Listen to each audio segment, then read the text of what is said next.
Hello, my dear students. Welcome to Success Infinite. In this video, we will be discussing about the master strategy to score 95% marks in your board exams for class 10th mathematics. बेटा इस video में कुछ slides हमने बनाई हैं, 5-10 minute की ये video होगी। इस वीडियो को आप अच्छे से देखना, इसमें प्रॉपर आपके लिए स्ट्रेटेजी हमने प्रिपेयर किया है कि आपको किन किन चीजों पे फोकस करना है थ्रू आउट द ईयर, और किन चीजों की जो आपको रास्ते में डिस्ट्रैक्शंस आएंगी उनको आपने इग्नोर करना है, ताकि आप सिर्फ जो चीज आपके काम की चीज है आप सिर्फ उस पे ही फोकस करो और इधर उधर की चीजों पे डिस्टरबेंस को अपनी छोड़ के अपने काम पे फोकस करके ये 95% का जो हमारा गोल है इसको हम अचीव कर पाए। ठीक है बेटा। तो बेटा नेक्स्ट जो सबसे इंपॉर्टेंट जो चीज हमने यहाँ पे लिखी है, बहुत अच्छी एक कोटेशन हमने यहाँ पे लिखी है, sweat in peace conquer the war, the more you sweat in peace the less you bleed in war. बेटा कौन सी वॉर की बात कर रहे हैं? ये ईरान या अमेरिका वाली वॉर की बात नहीं हो रही है, लेकिन ये एग्जाम्पल उन पे बहुत ज्यादा अच्छे से अप्लाई हम कर सकते हैं और समझ सकते हैं कि ये चीज कहना क्या चाह रही है।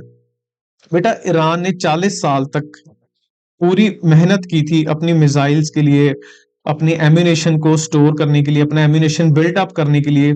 उनको पता था कि यूएसए ने उनके ऊपर कभी ना कभी वॉर करनी ही है इस चीज के लिए, क्योंकि ऑयल के बहुत ज्यादा उनके पास रिजर्व्स हैं। तो उन्होंने पीस के टाइम पे, जब शांति थी, जब वॉर ये नहीं चल रही थी, तो उन्होंने बहुत स्वेट बहाया, अपना बहुत पसीना बहाया।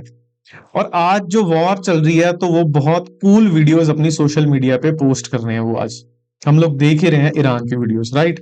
तो ये क्या कह रहा है हमारे लिए? वॉर, कौन सी वॉर की बात हो रही है बेटा? हमारे लिए जो वॉर की बात हो रही है that are the board exams, right बेटा। अगर हमने आज पीस, अभी हम शांत बैठे हैं, देखो 9th के एग्जाम्स हमारे कंप्लीट हो चुके हैं, 10th क्लास में हम बैठे हैं, कोई नियर अराउंड हमारे कोई एग्जाम्स है नहीं, तो इस टाइम हमारी पीस है, एकदम चिल चल रहे हो आप लोग, राइट। तो ये पीस का टाइम है आपका। लेकिन अगर इस पीस के टाइम पे आप अपना पसीना बहाओगे, लाइक पसीना तो आप नहीं बहाओगे, इसी में बैठ के पढ़ोगे, लेकिन अगर आज आप मेहनत कर लोगे, स्टार्ट अभी से मेहनत स्टार्ट कर लोगे, तो एग्जाम के टाइम पे बेटा आपको अपना खून नहीं बहाना पड़ेगा, यानी कि उस टाइम पे, वरना रोते फिरोगे, कभी इधर भागोगे, कभी इस फ्रेंड के पास, कभी उस टीचर की यूट्यूब वीडियो देखोगे कि कैसे ना कैसे करके पास हो जाऊं, 30-40 नंबर इकट्ठे करने के लिए रोगे उस टाइम पे। इसीलिए आज से शुरू कर लो बेटा, उस टाइम पे आपको रोना नहीं पड़ेगा। ठीक है। स्ट्रेटेजी क्या है बेटा? जैसे कोई भी अगर एक पेशेंट एक डॉक्टर के पास जाता है तो डॉक्टर उसको मेडिसिन लगा के देता है और साथ में बोलता है कि ये मेडिसिन आपको रोज खानी है, अगर आपको इस प्रॉब्लम का आपने ट्रीटमेंट चाहिए आपको। तो सेम अपना भी यही फंड है बेटा, रोज की रोज 45 टू 60 मिनट्स हमें अनब्रेकेबल कंसिस्टेंसी देना ही देना है। रोज 45 टू 60 मिनट्स पढ़ना ही पढ़ना है। मैथ्स के लिए बात कर रहा हूं मैं सिर्फ, ठीक है। 45 से 60 मिनट कोई भी, हमारी चाहे एनसीईआरटी के टॉपिक्स हैं, हमारे कोई कॉन्सेप्ट्स पार्ट हैं, हमारे कोई एग्जांपल्स पार्ट हैं, हमारे एक्स्ट्रा क्वेश्चंस हैं, हमें रोज मैथ्स के लिए 45 से 60 मिनट रोज के रोज हमें देने ही देने। और देने कितनी देर के लिए बेटा? अगर हम मान के चलें कि आज अप्रैल तो बेटा हो चुकी है, राइट, और टिल अगर हम नवंबर तक भी ये स्ट्रेटेजी मान के चलें तो हमारे पास अप्रोक्सीमेटली 250 डेज हैं। और टोटल एनसीईआरटी में आप चैप्टर चेक करोगे तो देर आर 14 चैप्टर्स, तो पर चैप्टर हमारे पास डेज निकल के आएंगे बेटा 18 डेज पर चैप्टर। लेकिन ये 250 डेज में बेटा आपकी जून की हॉलीडेज भी आएंगी, आपके बर्थडेज भी आएंगे, आपकी फैमिली के कुछ इवेंट्स भी आएंगे जिनमें आप पढ़ाई तो प्रॉपर नहीं कर पाओगे, इधर उधर घूमना फिरना। तो हम मान के चलेंगे कि 14-15 दिन ही इफेक्टिवली आपको एक चैप्टर के लिए मिलेंगे, अगर हम मानते हैं कि till the last end of November हम अपना सिलेबस कंप्लीट करें, क्योंकि उसके बाद दिसंबर जनवरी 2 ही मंथ बचेंगे जिसमें हमें पूरा सिलेबस कंप्लीट करके हमें टेस्ट्स के लिए प्रिपेयर करना है, प्रीवियस ईयर क्वेश्चंस भी लगाने होंगे। अगर हम नवंबर के एंड तक अपना सिलेबस क्लियर कवर अप करेंगे, तभी हम सोच सकते हैं कि हमारे जो मार्क्स हैं वो 95% हम उसके लिए एम कर रहे हैं। और एक चीज ये मान के चलना कि अगर हम इस स्ट्रेटेजी को फॉलो कर रहे हैं, स्कूल में बेटा आपके किसी भी तरह के कोई भी एग्जाम्स आए, चाहे मिड टर्म एग्जाम्स आए, चाहे यूनिट टेस्ट आए आपके, या कोई भी डेली एग्जाम चलते रहे, को बिल्कुल भी स्ट्रेस लेने की जरूरत नहीं है, क्योंकि फुल प्रूफ फॉर्मूला है बेटा। अगर इस चीज को आप अडॉप्ट करोगे, 110% आपके मार्क्स जो है इजिली अपने आप ही आते चले जाएंगे, अगर आप डेली की जो मेहनत है वो करते चले जाओगे। अगली जो स्लाइड है बेटा हमारे पास, इसमें लिखा है कॉन्सेप्ट्स ओवर एंडलेस क्वेश्चंस। इसमें बेटा देखो मैथ्स का जो फंडा है ना बेटा, सिंपल ही है। कॉन्सेप्ट्स जो है बहुत लिमिटेड है और क्वेश्चंस इनफाइनाइट है। जितनी बुक्स उठा लोगे, जितने राइटर्स की बुक्स उठा लोगे ना आप, हर में डिफरेंट क्वेश्चंस होंगे, डिफिकल्टी लेवल डिफरेंट होगा और खत्म ही नहीं होंगे। चाहे चाहे सारा साल सिर्फ और सिर्फ मैथ्स ही पढ़ते रहोगे ना, तो भी क्वेश्चंस की वैरायटी खत्म नहीं होगी। बट एक चीज जो कॉमन है, सब चीज में कॉमन क्या है, कॉन्सेप्ट चेंज नहीं हो रहा बेटा। जो कॉन्सेप्ट पार्ट है ना बेटा, जो आपकी एनसीईआरटी हमारे पास है, उसमें इन्होंने एक बॉक्स, एक कह सकते हैं कि एक फिक्स हमें कर दिया कि आपने सिर्फ इस बॉक्स के अंदर जो हमने सिलेबस दे रखा है उसके रिलेटेड जो कॉन्सेप्ट है वही पढ़ने हैं। और उन क्वेश्चंस, उन कॉन्सेप्ट्स के ऊपर जो क्वेश्चंस की वैरायटी है वो हम कुछ भी दे सकते हैं, कुछ भी डायनामिक दे सकते हैं। Like the level can be moderate, the level can be easy, the level can be difficult also, but concept same रहेगा। ऐसा नहीं है कि कोई नया कॉन्सेप्ट आपके एग्जाम्स में आ जाएगा। हम फोकस करेंगे कि हमारा कॉन्सेप्ट के ऊपर बेटा जो ग्रिप है वो बहुत स्ट्रांग होनी चाहिए। और क्वेश्चंस हम प्रैक्टिस करेंगे बेटा, कॉन्सेप्ट की जो ग्रिप आएगी वो क्वेश्चन सॉल्व करके ही आएगी। मैं ये नहीं कह रहा कि हम क्वेश्चन सॉल्व नहीं करेंगे, कॉन्सेप्ट करने के बाद हमें क्वेश्चंस तो लगाने ही पड़ेंगे। बट कुछ क्वेश्चंस करके, वैरायटी ऑफ क्वेश्चंस करके, 100 200 400 क्वेश्चन करके हमें एक चैप्टर का पता चल जाएगा कि ये क्वेश्चंस इस चैप्टर पे किस किस टाइप ऑफ क्वेश्चंस जो है बार बार रिपीट हो रहे हैं और हमें किस कॉन्सेप्ट के ऊपर अपनी ग्रिप बनाने की जरूरत है इसका। ठीक है बेटा, यही लिखा concept, sorry, questions are infinite. और मेमोराइज तो बेटा आप भूल जाओ कि मैथमेटिक्स में आप क्वेश्चंस को याद करके और पेपर में बैठ जाओगे और आपके बहुत अच्छे नंबर आ जाएंगे। भूल जाओ बेटा ये चीज। कॉन्सेप्ट को तो समझना पड़ेगा ही पड़ेगा अगर आपको मैथ्स में 95% प्लस आपको मार्क्स चाहिए बेटा। इसके बाद हम चलेंगे कि हम आपको क्या स्ट्रेटेजी, कैसे हम आपको नोट्स प्रोवाइड करेंगे, कैसे हम आपको वीडियोस प्रोवाइड करते रहेंगे टाइम टू टाइम हर चैप्टर की, ताकि आपको किसी तरह की इधर उधर से कोई भी डिस्ट्रैक्शन ना हो, इधर उधर भटकना ना पड़े। आप सिंपल एक चैनल पे, सिंगल सिंगल स्टॉप चैनल पे आप, आपको सारे कॉन्सेप्ट्स की वीडियोस एक ही जगह पे मिल जाए। तो सबसे पहले बेटा हम वीडियो अपलोड करेंगे, एक कोई भी सिंगल चैप्टर, अगर उसके रिलेटेड कोई पुराना कॉन्सेप्ट आपको रिवाइज करवाना है पहले, जैसे कोई 8th या 9th के रिलेटेड अगर कोई कॉन्सेप्ट है, तो हम पहले उसकी करेंगे रिवीजन 5-10 मिनट की वीडियो बना के। सेकंड वीडियो जो हम अपलोड करेंगे बेटा, that will be of the concept of that particular chapter जिसके बारे में हमने उसको पढ़ना है। उसमें जितने भी 4 कॉन्सेप्ट हो, 5 हो, 6 हो, एक सिंगल वीडियो में सारा टोटल कॉन्सेप्ट अलॉन्ग विद एक एक दो दो छोटी छोटी एग्जांपल्स, ताकि हमें पता चले कि उस कॉन्सेप्ट को हमें प्रैक्टिकली अप्लाई कैसे करना है क्वेश्चंस के ऊपर। थर्ड वीडियो बेटा हम अपलोड करेंगे, ये भी, इसकी भी लेंथ होगी बेटा 10 to 15 मिनट्स की लेंथ होगी। हम body of the chapter NCERT का रीड करेंगे। मैं आपको हाईलाइट करके इसमें आपको आप वीडियो शूट करेंगे हम। आप अपनी एनसीईआरटी की बुक अपने साथ रखोगे, एक हाइलाइटर या पेन या पेंसिल जो भी आपके स्कूल में अलाउड है, आप वो अपने साथ रखोगे। जो जो इंपॉर्टेंट टर्म्स, जो जो इंपॉर्टेंट डेफिनेशंस, थ्योरम्स, फॉर्मूलाज होंगे, वो मैं आपको बॉडी ऑफ द चैप्टर के ऊपर, बुक के ऊपर आप लोग एनसीईआरटी पे मार्क करोगे। क्योंकि कुछ भी क्वेश्चंस फ्रेम हो सकता है, ऑब्जेक्टिव भी आ सकता है, उसके ऊपर असर्शन रीजन भी आ सकता है, एमसीक्यू भी आ सकता है, कुछ भी क्वेश्चन फ्रेम हो सकता है बेटा। और फोर्थ वीडियो बेटा हम अपलोड करेंगे, जितनी भी एक्सरसाइजेस होंगी उसमें एनसीईआरटी के जो क्वेश्चंस होंगे उसके प्रॉपर सॉल्यूशंस, एक एक क्वेश्चन, हर क्वेश्चन आपको सॉल्व मिलेगा। और लास्ट में बेटा हम पीडीएफ अपलोड किया करेंगे आपकी। पीडीएफ अपलोड करने के बाद उसमें जो भी extra questions, easy, medium, difficult, MCQs, assertion reason, जो भी एक्स्ट्रा क्वेश्चंस या प्रीवियस ईयर क्वेश्चंस ऑलरेडी इस चैप्टर के ऊपर आ चुके हैं, उनके ऊपर हम जो है एक वीडियो लास्ट अपलोड करेंगे, जिससे कि हमारा पूरा एक चैप्टर के ऊपर टोटल 5 वीडियोस हम ट्राई करेंगे। और इसके आगे फर्दर सब पार्ट्स होंगे, इसके भी सिंगल वीडियो, इसकी single video, NCERT body of the chapter single video and extra question single video. जो एनसीईआरटी के क्वेश्चंस है इसकी हम एक्सरसाइज वाइज, अगर किसी चैप्टर की 2 एक्सरसाइजेज हैं तो हम 2 वीडियोस उसकी बनाएंगे, पार्ट 1 पार्ट 2 करके उसको हम अपलोड करेंगे।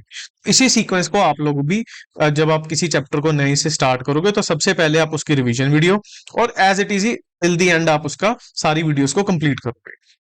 नेक्स्ट आ गया बेटा D code the NCERT book. बेटा बहुत ज्यादा इधर उधर रूमर्स चल रहे हैं इस टाइम कि सिलेबस चेंज हो चुका है, बुक नहीं आनी है, तो उस चक्कर में बहुत से बच्चे अपना सिलेबस स्टार्ट ही नहीं कर पा रहे।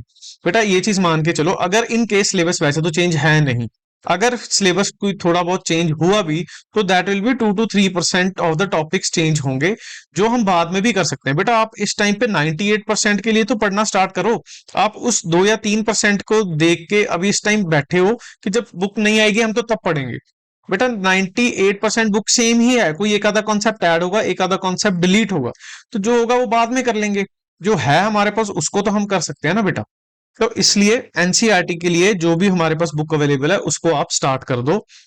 डोंट वरी कि सिलेबस चेंज हो रहा है, सिलेबस सेम है बेटा।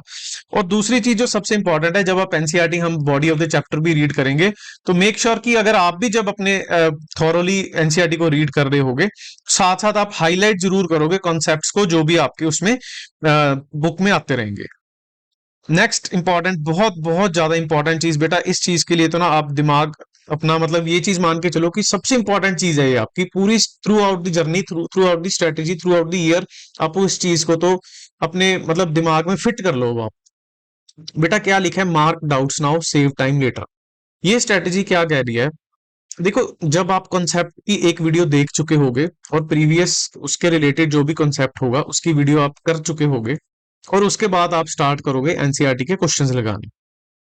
जब आप क्वेश्चन सॉल्व करोगे, कॉन्सेप्ट क्लियर होने के बाद जब आप क्वेश्चन स्टार्ट करोगे एनसीईआरटी में, तो जो क्वेश्चंस आपका फर्स्ट अटेम्प्ट में हो गया ना बेटा, तो 99% चांसेस है कि अगर उस क्वेश्चन को आप 10-15 दिन बाद फिर से करोगे तो तब भी हो जाएगा।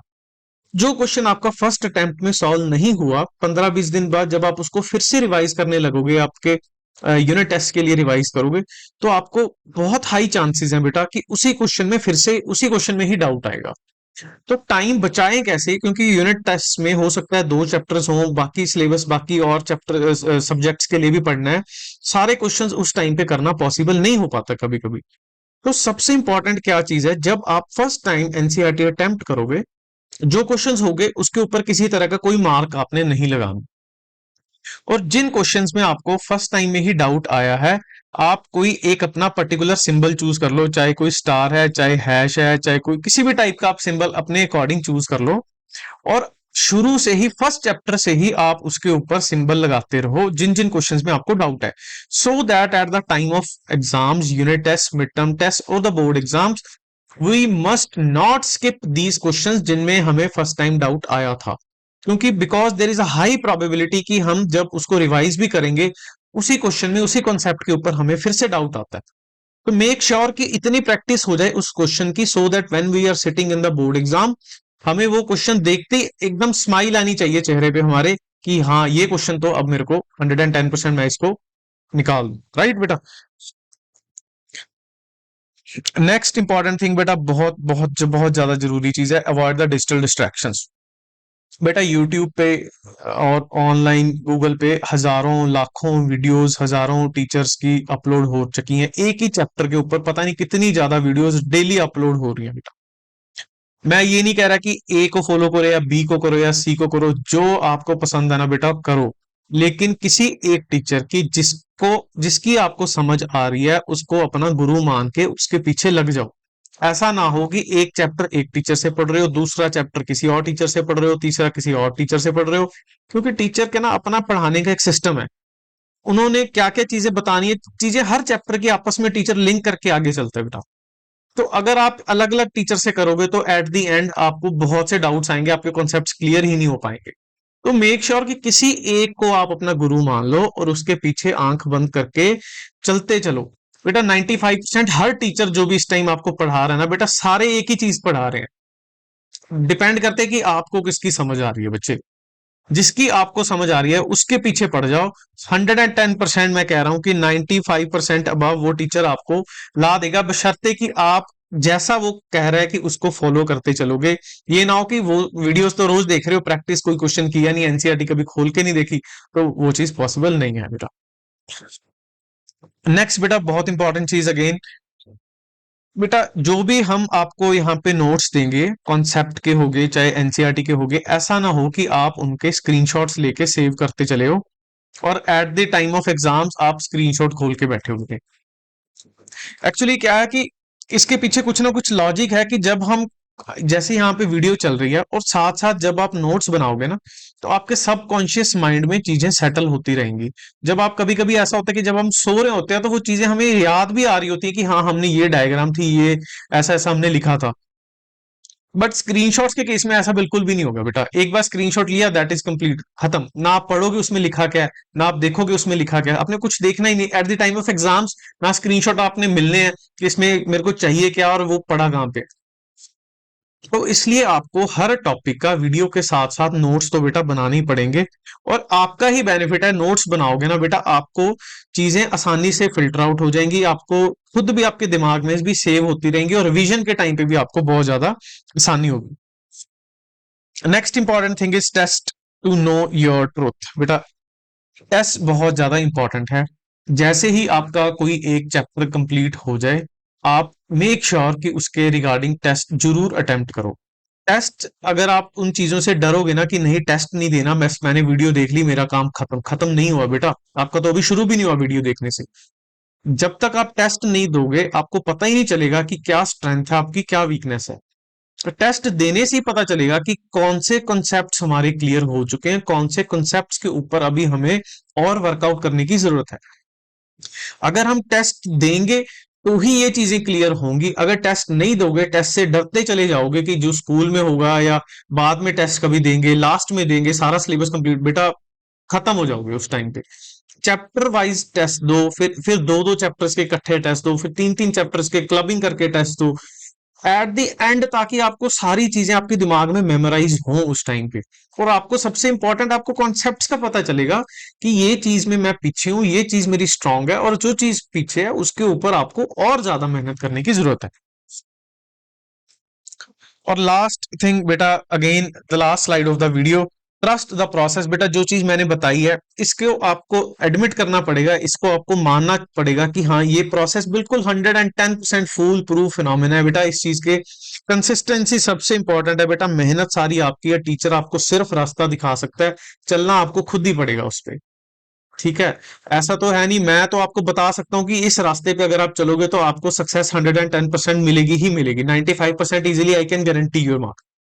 पर अगर आप मेहनत करोगे ही नहीं, अगर आप कंसिस्टेंसी बनाओगे ही नहीं, अगर आप रोज 45-60 मिनट, 1 घंटा 1.5 घंटा लगाओगे ही नहीं, कभी एनसीईआरटी खोलोगे ही नहीं, ठीक है, और जो हम वीडियोस अपलोड करेंगे, जो क्वेश्चंस हम आपको देंगे, जो प्रीवियस ईयर क्वेश्चंस हम आपके साथ सॉल्व करेंगे, वो आप करोगे ही नहीं, तो बिल्कुल भी ये चीज आप इसमें नहीं कर पाओगे। तो मेक श्योर बेटा, जी जान से शिद्दत से मेहनत करो, ताकि देखो एक ही साल है बेटा, इंपॉर्टेंट ईयर है ये आपका। 9th तक आपके मार्क्स जो थे, अब 10th के जो मार्क्स है बेटा, ये आगे भी कैरी फॉरवर्ड होंगे आपके, जैसे जैसे आप आगे फर्दर हायर क्लासेस में जाओगे।